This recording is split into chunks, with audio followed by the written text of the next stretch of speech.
Kalau katanya Azka, ya Azka ya, anak Deddy Corbuzier itu ya. Ya, I love you more than you apa? No. Oh. Katanya aku mencintaimu lebih dari engkau tahu ayah gitu.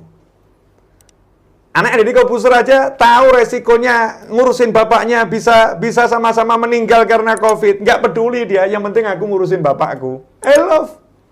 So you with your God, with Allah Ta'ala, do it with love.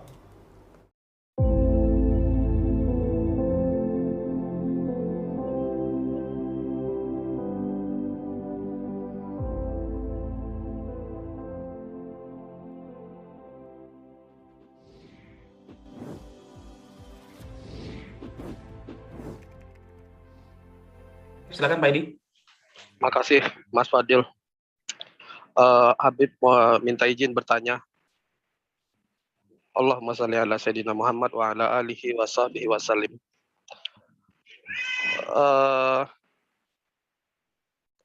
Garis hidup kita kan sudah ditentukan oleh Allah. Buat apa sih kita berdoa, Habib? Semuanya sudah ditentukan sebelum kita lahir. Pada akhirnya, kalaupun saya berdoa, saya hanya mengikuti perintah Allah. Dan saya anggap itu sebagai bagian dari ibadah, tapi bukan bagian daripada permintaan. Ekstrimnya, saya tuh nggak mengatur Tuhan. Semuanya sudah ditentukan. Kalaupun saya masih berdoa, saya hanya ingin mengikuti perintahnya. Itu bagian daripada ibadah dan bukan bagian daripada permohonan. Maaf Habib, agak ekstrim, tapi mudah-mudahan semakin memperjelas kepada saya. Terima kasih. Sama-sama. Ya, ini pertanyaannya cukup dalam ya. Kalau semuanya udah ditentukan, terus ngapain kita usaha? Kalau semuanya udah ditentukan, terus ngapain kita berdoa? Pertanyaannya, saya jawab dengan pertanyaan. Apakah engkau tahu ketentuan Tuhanmu terhadap dirimu? Nggak ada yang tahu. Ya kan? Nggak ada yang tahu. Ketentuan Allah terhadap kita nggak tahu. Allah menentukan apa gitu kan? Nggak ngerti. Tapi yang kita tahu, adalah syariatnya Allah nggak mungkin salah. Kalau kamu meminta, aku jawab. Kalau kamu berbuat baik, maka aku beri pahala. Kalau kamu berdosa, ya maka engkau kalau nggak tobat, aku hukum. Kalau engkau tobat, aku akan ampuni. Ya, kalau kamu berusaha, maka insya Allah aku akan memberikan hasil untuk usahamu. Jadi Allah membuat syariat. Kita ini hidup dengan syariat, bukan hidup dengan hakikat. Saya mau kasih contoh begini. Yang simpel ya. Kalau tidur, toh nanti bangun, terus ngapain tidur? Kalau pola pikirnya begitu kacau enggak ya? Kamu ngapain tidur? Buat istirahat. Terus kamu nanti bangun? Iya. Ya udah, istirahat aja, nggak usah pakai tidur. Mungkin dijawab, oh ya nggak bisa. Tubuh saya butuh istirahat. Iya, toh nanti kamu juga akan tidur. Oke, saya kasih contoh yang lain, lebih ekstrim. Maaf ya, ini contoh agak berat. Ngapain kamu lahir kalau juga nanti mati? Terus mau mati sekarang gitu? Enggak kan? Gitu.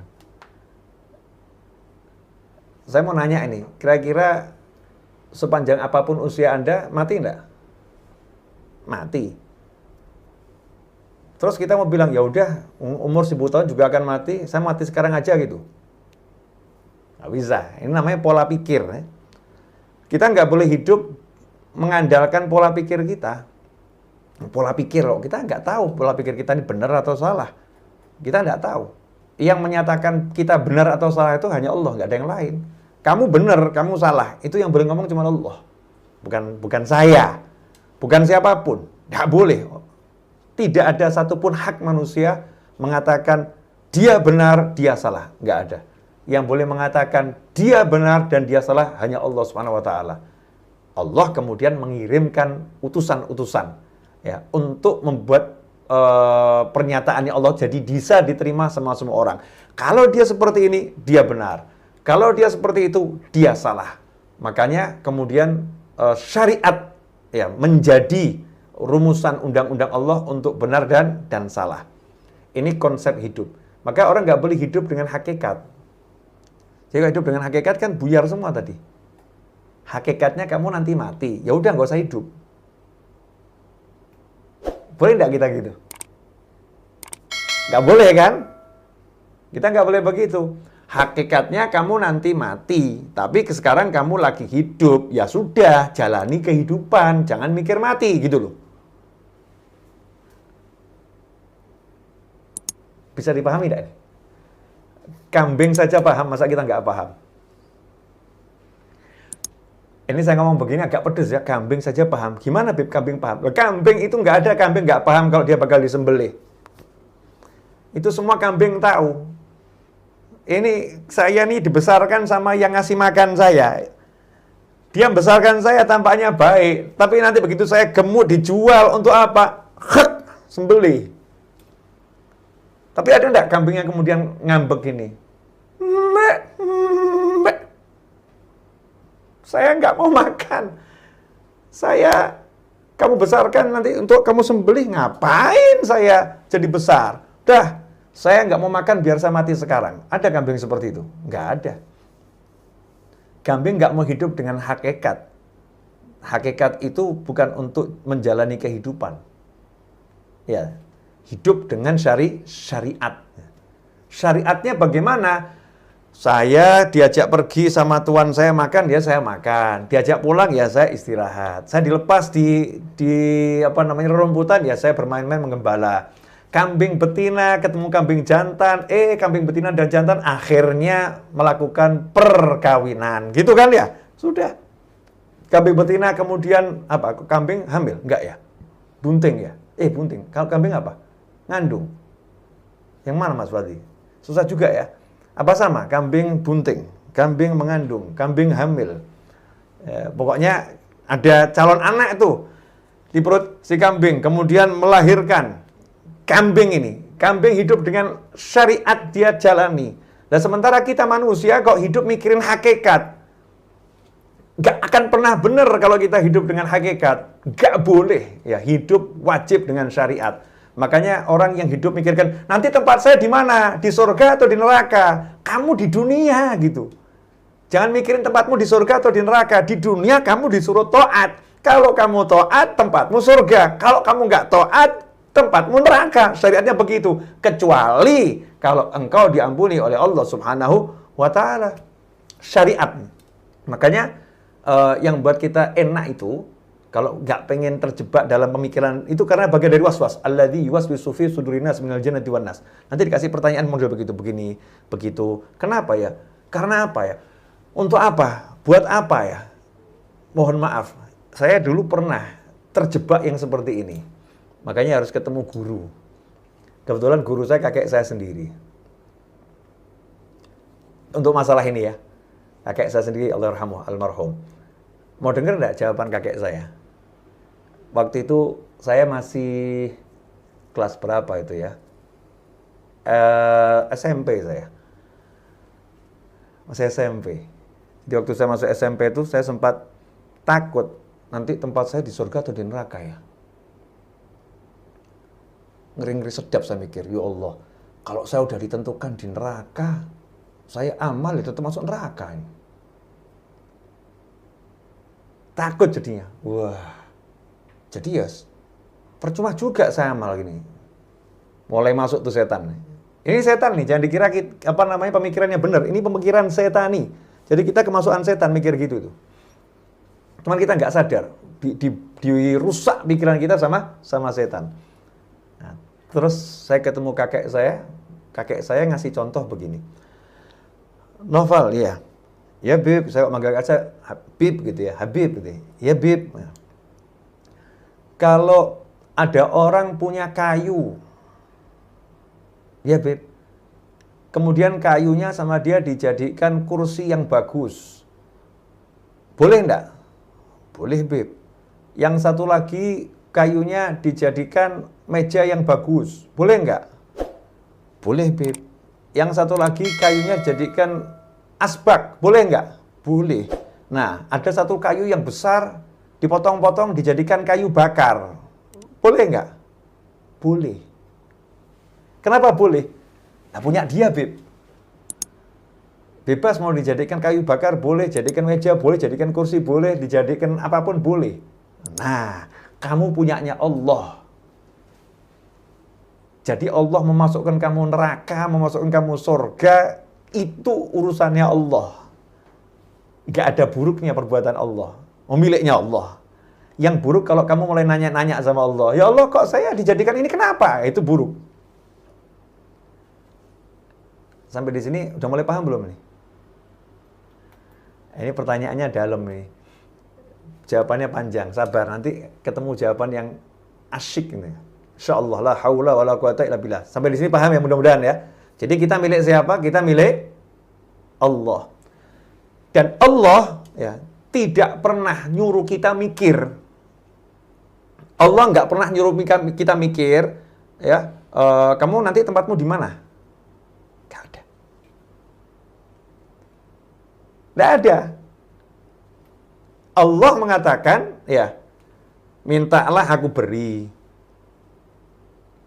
Kalau kamu bertakwa, ya, kata Allah Ta'ala, kalau kamu bertakwa, yaj'al lahu makhraja, diberi jalan keluar, wa yarzuqhu min haitsu la yahtasib, dan dikasih rezeki dari arah yang enggak terduga. Jadi kalau kamu bertakwa, masalahmu selesai. Ini Allah loh yang ngomong. Bukan pikiran, bukan pikiran kita. Tapi kalau tadi itu pikiran kita. Kalau sudah ditentukan begini, sudah tentukan begini. Nah, terus ada yang buat saya tetap galau. Wah, tapi kok Allah nentuin ya? Ini setan ini. Kok Allah nentuin ya? Katanya Allah Maha Pengasih, katanya Allah Maha Penyayang. Kok Allah nentuin? Kalau Allah tidak punya kemampuan menentukan, berarti kita punya kemampuan menentukan. Kalau kita punya kemampuan menentukan, berarti siapa Tuhan kita? Kalau Allah nggak punya kuasa terhadap hambanya, lantas siapa Tuhannya? Kalau Allah nggak punya kuasa terhadap hambanya, lantas siapa Tuhannya? Kalau Allah nggak punya kuasa atas makhluknya, lantas siapa penciptanya? Kalau engkau tak ridho dijadikan makhluknya, lantas siapa engkau di hadapannya? Waduh, kalimatnya ngeri juga nih. Ini obrolan saya loh ya, bukan saya ngomong sama antum loh. Kebetulan antum dengerin. Betul kan? Jadi kalau Allah nggak punya kuasa, Allah nggak punya, seperti begini loh. Kalau yang namanya pimpinan nggak bisa mecat karyawannya, lantas siapa itu pimpinannya? Kalau yang punya perusahaan nggak bisa mecat karyawannya, lantas siapa yang punya perusahaan? Kan begitu. Yang punya perusahaan mau mecat kek, mau masukin karyawan kek, urusannya yang punya perusahaan, perusahaan punya dia. Bebas-bebas saja. Kan gitu ya. Ini Allah Maha Kuasa. Tapi yang namanya Pak Novel ini kan anak muda SMP loh, SMP itu saya. Kepalanya bergejolak. Wah. Tapi kan Allah nentuin ya. Ya kamu punyanya Allah. Masih ini belum puas ini. Setannya masih banyak. Setan saya itu kalahnya cuma satu. Dengan satu kalimat ini setan saya kalah. Ini yang paling agak bisa diterima sama banyak kepala yang kemasukan setan ini. Mudah-mudahan kepala kita nggak kemasukan setan. Pertanyaan saya, pernah nggak kita sekolah? Pernah. Pernah nggak guru kita ngomong begini? Menurut ilmu saya, dia nggak akan naik kelas. Pernah kan ya? Guru memprediksi dia nggak akan naik kelas. Nah, ternyata betul. Dia nggak naik kelas. Kenapa guru ini bisa memprediksi muridnya nggak naik kelas?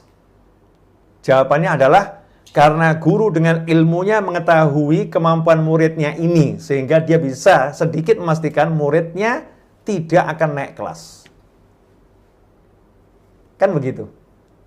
Sekarang pertanyaan saya, kira-kira sebelum menciptakan kita, Allah itu maha tahu enggak apa yang akan terjadi sama kita? Nggak usah jauh-jauh ngomong ke Allah, tanya sama Mas Fadli. Ini Mas Fadli. Dan semua programmer yang ada di dunia ini. Bahasa pemrograman yang paling dasar itu adalah jika maka, if then, if then, if then. It's correct, Mr. Fadli? Yes. Oke. Bahasa pemrograman paling dasar itu if then, if then, if then. Jika maka, jika maka, jika maka, jika maka. Jika kamu masukkan email yang benar, maka program itu bisa kamu akses. Jika kamu pencet Arba'in Nawawiyah, maka videonya akan muncul. Jika kamu tekan tombol pause, maka akan berhenti. Jika maka, jika maka. Dan yang menyusun jika maka, itulah seorang programmer. Betul Mas Fadli? Correct, Beb. Correct. Nah, jadi defaultnya bahasa pemrograman adalah jika maka. Betul Mas Fadli? True. Itu bahasanya makhluk, jika maka. Jika seorang programmer bisa jika dan maka, dan tahu kalau ada begini, endingnya akan begini, itu programmer loh. Jika begini, endingnya akan begini, dia tahu. Karena dia tahu urutannya. Begini, begini, begini, begini, begini, alurnya pasti akan begitu. Jadi akan begitu, programmer. Betul Mas Fadli? Yes, Beb. Kalau salah, bilang salah. Saya kan nggak tahu ilmunya. Betul. Insya Allah. Oke. Kan saya Ustadz, kamu programmernya, saya nggak tahu.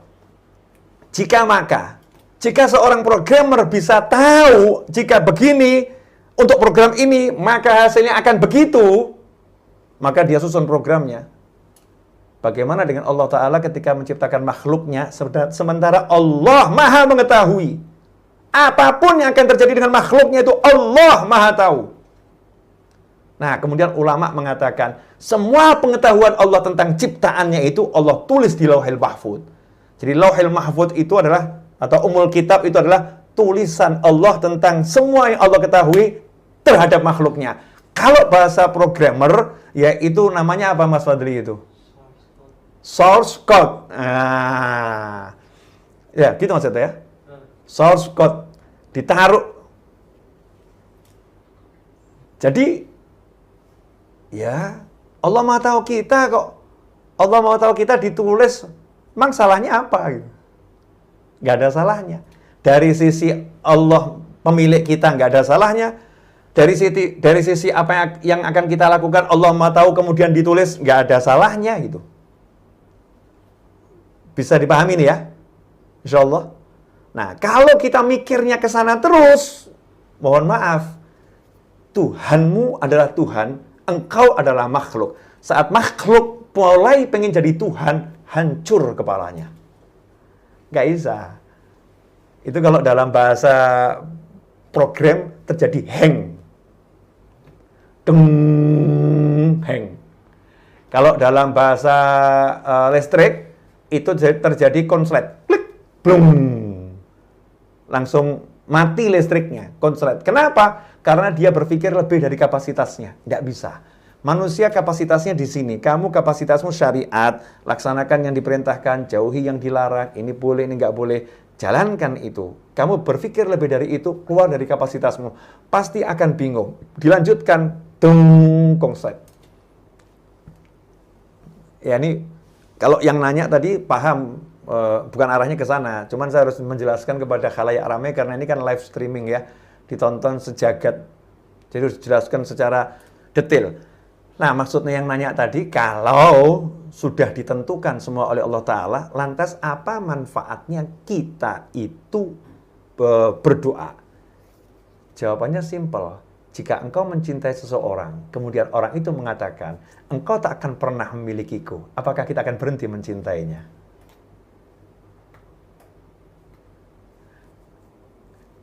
Will you stop loving her? Gitu kata bule. Betul Mas Fadli? I love you, babe. Aduh Mas Fadli, laki sama laki kok love you. Love you too. Wah, seneng banget Mas Fadli. Kalau katanya Azka, ya Azka ya, anak Deddy Kobuzer itu ya. Ya, I love you more than you apa? No. Oh. Katanya aku mencintaimu lebih dari engkau tahu ayah gitu. Anak Deddy Corbuzier aja tahu resikonya ngurusin bapaknya bisa sama-sama meninggal karena COVID. Nggak peduli dia, yang penting aku ngurusin bapakku. I love. So you with your God, with Allah Ta'ala, do it with love. Bil mahabbah. Allah mengajarin hambanya untuk mencintainya. Kalau engkau tak kuberi surga, kalau engkau akan kumasukkan neraka, apakah engkau akan berhenti mencintaiku? Kalau memang tempatmu di neraka dan aku perintahkan engkau untuk sujud menghadapku, apakah engkau akan berhenti sujud kepadaku? Mana cintamu? Begitu loh bahasanya. Ya yang paham, yang tidak paham mudah-mudahan semakin paham. Jadi kan kalau saya lihatnya tambah bahasa cinta. Jadi semuanya udah ditentukan tapi Allah nyuruh kita minta. Semuanya udah ditentukan tapi Allah nyuruh kita sujud ya. Karena apa? Allah pengen lihat. Ya, kamu cinta aku atau enggak? Kalau cinta aku ya udah, walaupun aku bilang kamu masuk neraka, sujud sama aku. Mana yang lebih engkau percayai? Sujudmu atau ancaman neraka itu? Gitu loh. Karena yang Maha tahu ending itu hanya Allah, nggak ada yang lain. Nggak ada yang lain. Makanya ikhwan rahimakumullah, jangan pernah kita takut ya dengan semua ancaman, karena Allah tak pernah mengancam orang yang mencintainya. Jika kita mencintai Allah Subhanahu wa taala, maka duduk bersama Allah itu adalah surga sebelum surga yang ada di sana nanti. Dan jika kita mencintai Allah, menjauhi Allah adalah neraka sebelum neraka yang ada di sana nanti.